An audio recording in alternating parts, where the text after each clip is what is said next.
Hello student. जैसे मैंने बोला था आपको कि नेक्स्ट वीडियो में हम चैप्टर नंबर 1 के डिटेल पढ़ने वाले हैं। Now let's start with the chapter number 1। हमको वही एक ही टॉपिक पढ़ना है इस चैप्टर का, लिविंग वर्ल्ड।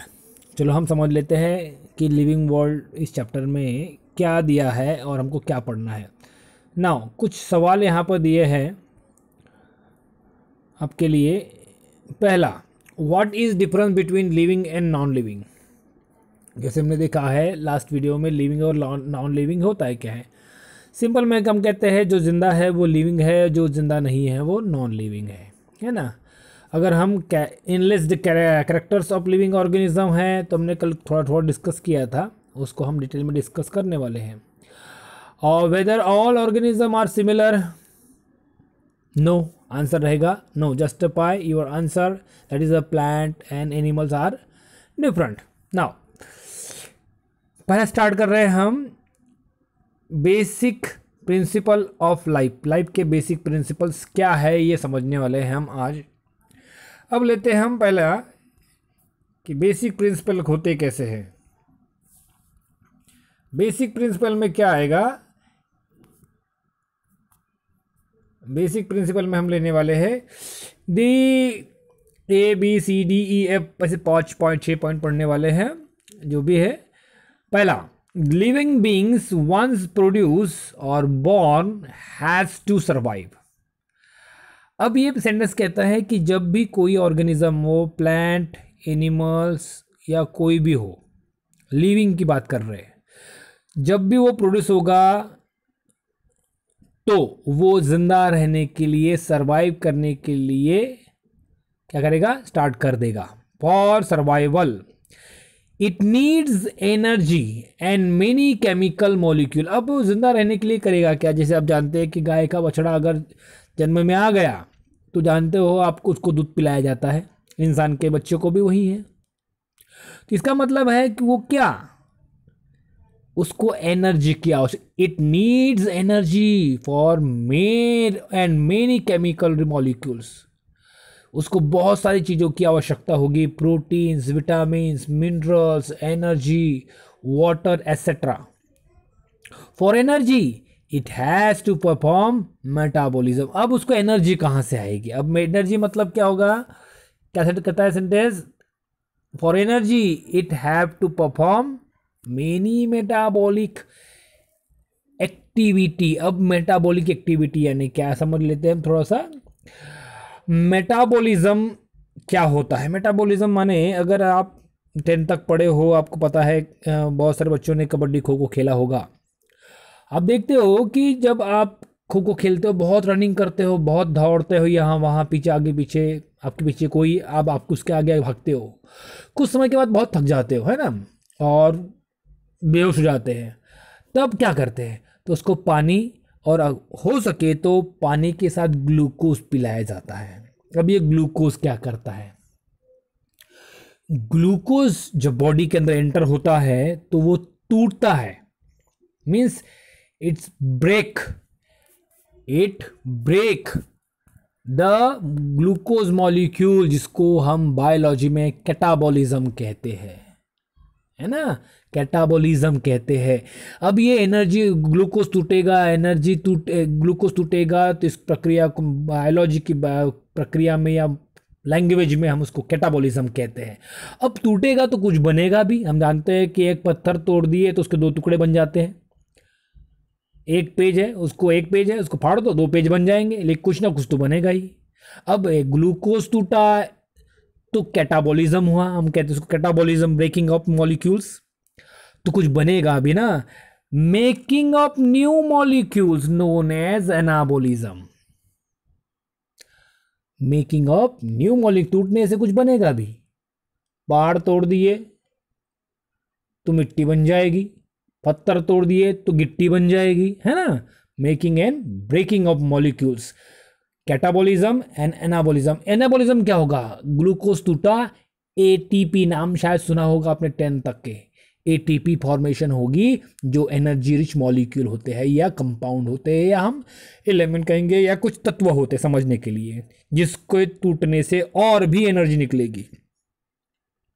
ये हो गया पहला कंसेप्ट कि लिविंग ऑर्गेनिज्म पैदा होगा तो वो पैदा होने के बाद जिंदा रहने के लिए, सरवाइव करने के लिए उसको एनर्जी की आवश्यकता होगी। एनर्जी आवश्यकता होगी तो एनर्जी कंज्यूम करेगा वेरियस वे से, अलग अलग तरीके से प्लांट एनिमल अलग अलग तरीके से करते हैं। तो एक तो एनर्जी, कोई मॉलिक्यूल टूटेगा तो उसको कैटाबॉलिज्म कहा गया है, और उससे बनेगा तो एनाबॉलिज्म कहा गया। मतलब लिविंग ऑर्गेनिज्म में सबसे ज़्यादा इंपॉर्टेंट कौन सी चीज हो गई? मेटाबॉलिज्म होना जरूरी है। मतलब वहां मेकिंग एंड ब्रेकिंग चीज होगी तो वो लिविंग कहलाएगा। Understood? I hope so. Second, B, from birth onwards organism show the tendency of growth and development. जैसा पैदा हुआ वो बढ़ना शुरू कर देगा, making a growth, tendency to growth and development. हम जानते हैं कि गाय का बछड़ा जब जन्म में आता है तो बैठ जाता है नीचे में, लेकिन कुछ घंटों बाद ये दौड़ना शुरू कर देता है, मीन्स डेवलपमेंट स्टार्ट कर देता है। बीज डाल दो जमीन के अंदर में, वाटर एब्जॉर्ब कर लेगा और जर्मिनेशन स्टार्ट हो जाएगा, वहां से अंकुर निकलेगा और धीरे धीरे छोटा सा पौधा बन जाएगा। मतलब डेवलपमेंट प्लांट और एनिमल में होता है। This growth is well orchestrated process, एक वेल डिफाइंड प्रोसेस होती है जो हर ऑर्गेनिज्म, प्लांट और एनिमल में अपने अपने तरीके से होते हैं। You might have B observe the sand mount. अब हम यहां तक समझ रहे हैं कि ग्रोथ होती है ना, ग्रोथ एंड डेवलपमेंट। अब कहता है सैंड माउंट वाड़वंट में देखे होंगे, रेगिस्तान में, वाड़वंट में जिसको हम कहते हैं, उनका आकार बढ़ते रहता है, रेत की टीलों का, बिल्डर ग्रो एक्सेट्रा एक्सेट्रा, अलग अलग तरीके से। कहीं बढ़ता है, कोई पहाड़ बढ़ता है, जानते हो, कहीं हिमालय बढ़ते जा रहा है, तो वो जिंदा है, ग्रोथ हो रही है तो जिंदा है? नहीं। This growth is not form within a organism, hence these are the non living thing. इसलिए वो नॉन लिविंग है। बढ़ता है तो ठीक है, लेकिन इंसान बढ़ता है, प्लांट बढ़ता है, ग्रोथ होती है तो ठीक है, लेकिन क्या प्रेत की टीले बढ़ जाने से वो ग्रोथ होगी क्या? नहीं। मतलब ग्रोथ हम वेल डिफाइन नहीं कर सकते हैं कि वो जिंदा है, लिविंग है या नॉन लिविंग है। चलो आते हैं हम अगले टॉपिक की ओर। Growth and development is not a process which have the unlimited time span.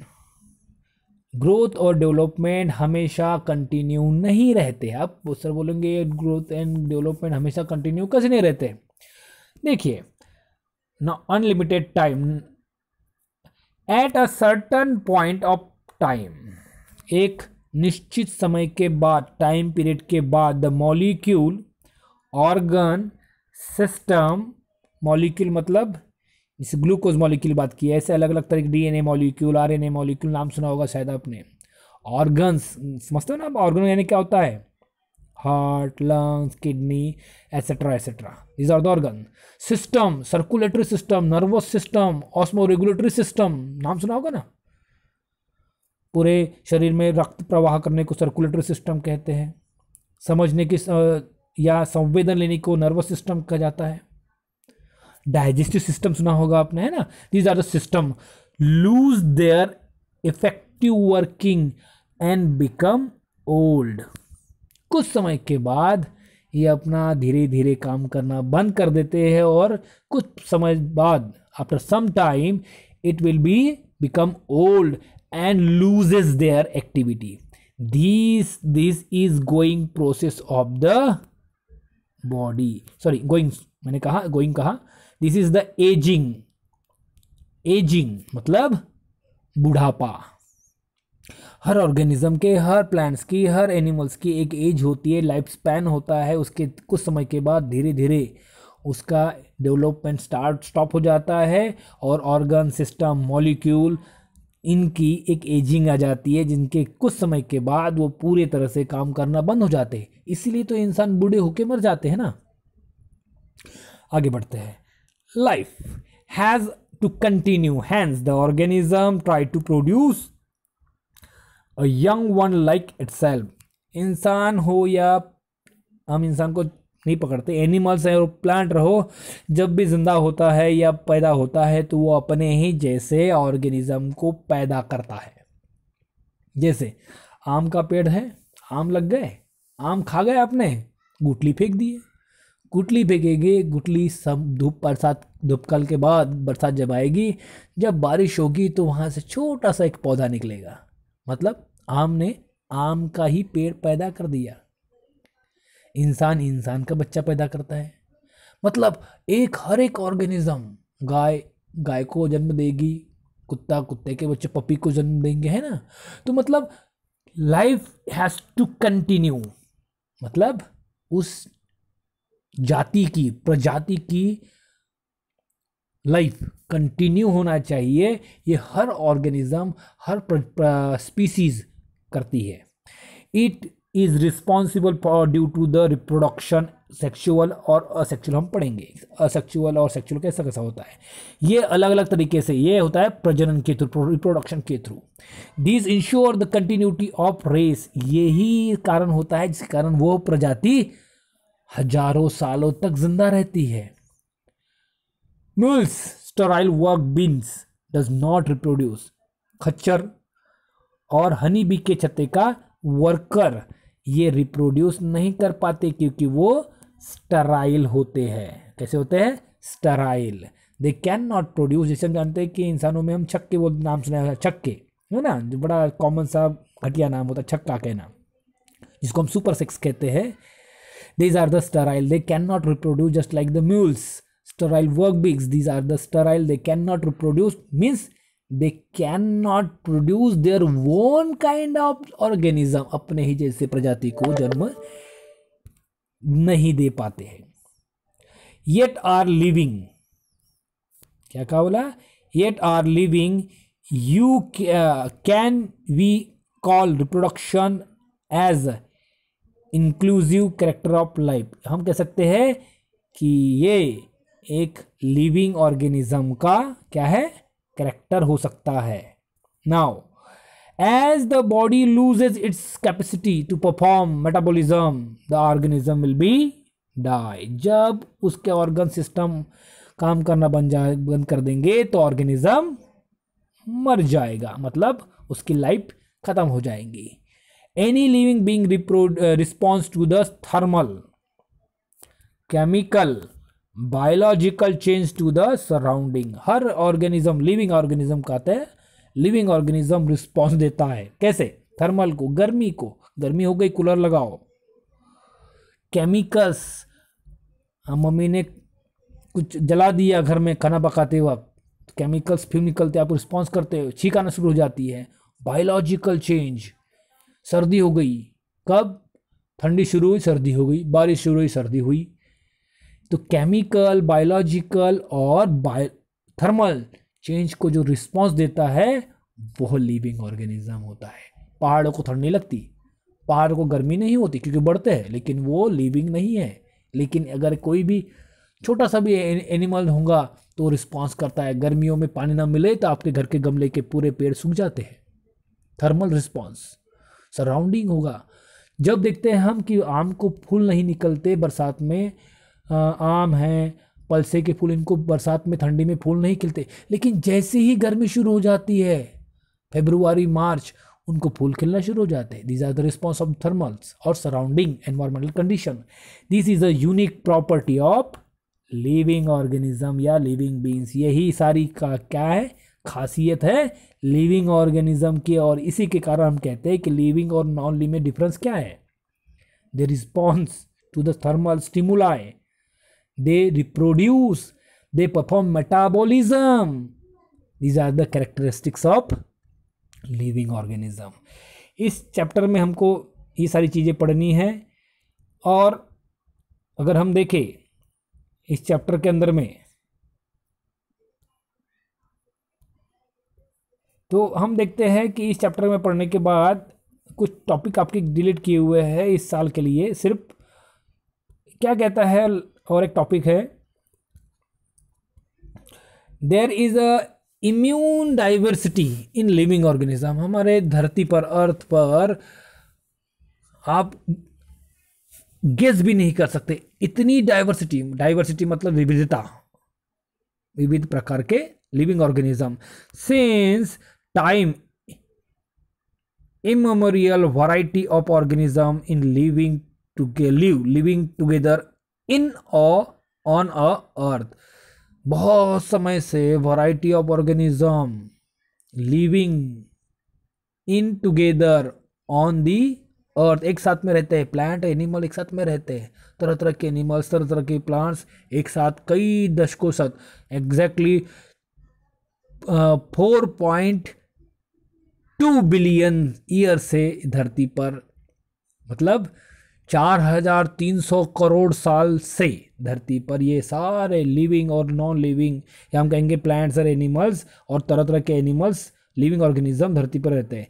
In order to understand the inter relationship between the living organism and non living organism as well between the two living beings और group, systematic study of these is essential. क्या कहते हैं कि ये सब कुछ होता कैसे है, ये हुआ इंटर रिलेशनशिप से, उनका कैसे एक दूसरे पर निर्भर है। हम जानते हैं कि सर हम एनिमल्स किसी और पर निर्भर नहीं है ना, कैसे नहीं है। अगर हम बोलेंगे आप खाते क्या हो, तो सर बोलेंगे, आप बोलोगे सर हम तो चावल खाते हैं, दाल रोटी सब्जी खाते हैं। कहाँ से आया? हम उगाते हैं। क्या उगाते हो? पेड़ उगाते हैं। तो खाना खुद बना रहे हैं क्या? नहीं, हम पेड़ों को उगा रहे हैं, पेड़ अपना खाना खुद बना रहे हैं और उन पेड़ों पर उनको हम खा रहे हैं। मीन्स यही रिलेशन है। कैसे है? Primary producer, secondary producer, primary consumer, secondary consumer, क्या होता है? ये सारा रिलेशन है एक दूसरे से जुड़ा हुआ। These data is also important for various industries and agriculture. ये तरह के कैसे इंडस्ट्रीज और एग्रीकल्चर में इस्तेमाल होते हैं। आप बहुत सारी चीज़ें इस्तेमाल करते हो, कैसे इस्तेमाल होता है इंडस्ट्री में? अगर आप कपड़े पहनते हो, कॉटन से बनता है। कॉटन कहाँ से बनेगा? कॉटन के पेड़ से बनेगा। उसको उगाएंगे, उसको प्रोसेस करेंगे, उसके कॉटन निकालेंगे, कॉटन से थ्रेड बनेंगे, थ्रेड से आपके कपड़े बनेंगे। मतलब अगर हम देखें इंडस्ट्री से लेकर एग्रीकल्चर से हर जगह रिलेशनशिप मिलेगा।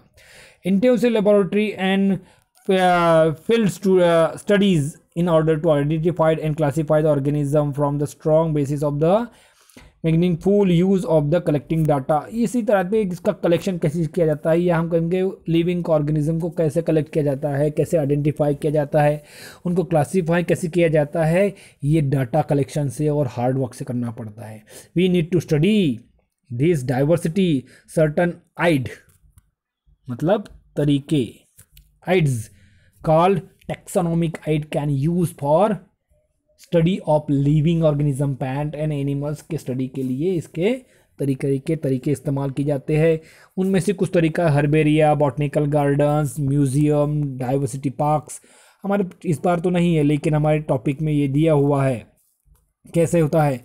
ये नीचे दिया है हर्बेरिया, है ना। हर्बेरियम कैसे प्रिपरेशन करते हैं, ये इस तरह से। कहाँ गया? ये हमको है नहीं, लेकिन पढ़ना इज और लुक। हर्बेरियम मतलब एक प्लांट को जमा कर दीजिए, उसके सारे डिटेल लिख दीजिए, उसका क्लासिफिकेशन कर दीजिए, धीरे धीरे आपके पास में सारे दुनिया भर के प्लांट्स का डाटा आ जाएगा।